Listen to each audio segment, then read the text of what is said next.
Kinectrics provides lifecycle management solutions for the electricity industry, and my role is to oversee the reverse engineering program. Reverse engineering is a process of taking a legacy item and finding out what the critical characteristics of that item are that need to be met in order for it to meet its safety function.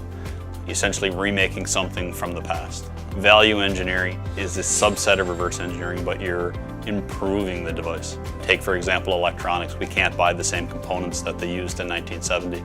So we rebuild something new with the latest and greatest. So it's not an exact replacement, but it still serves the same form, fit, and function. We would start off almost with a discovery, or as I call it, a treasure hunting phase, where you would look at all the legacy documentation, all the plant literature, the system drawings. If you can, you would get a surplus sample. Any assumptions that you would have, you would test the surplus sample to validate those. You start with the block diagram of the original unit, so that gives you a blueprint for what you want, and then you fill in those blocks with modern components that are available.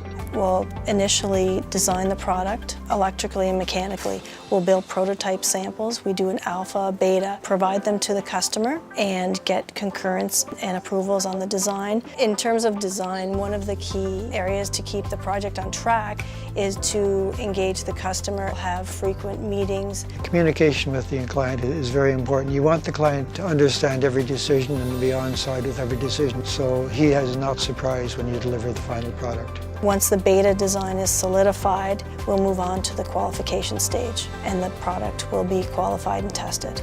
So the reverse engineering lab here at Kinectrics is able to reverse engineer and build almost any electrical or mechanical device. So we get into everything from circuit board design, metal enclosures, 3D printing of the plastics. We'll do injection molding. We can make coils, we can make magnets. In my opinion, today with the technology of materials we have, we can actually build better products than what they were able to build 30 years ago.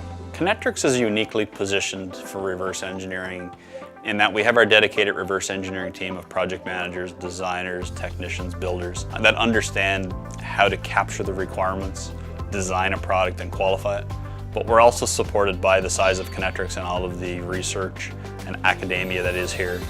There's just a whole range of people that are required for the team, and that's one good thing about this group. There's a very strong team, strong people that do the job really well. The client is guaranteed to have a fully qualified, functioning product with complete set of documentation so they can install it in their station that'll last for the next 30 years. For an average widget in a panel, replacing the panel might be multi-million dollars. In a lot of applications, it's actually cost-effective to just replace the component, to preserve the wiring, the panel. If we reverse engineer something, then they don't have to retrain their people at site. So there's a lot of cost savings from a documentation, from a training, from a certification standpoint by keeping it the same. Being able to reverse engineer something, not changing the failure modes, not changing the footprint, reusing the existing wiring has the potential to save a lot of money.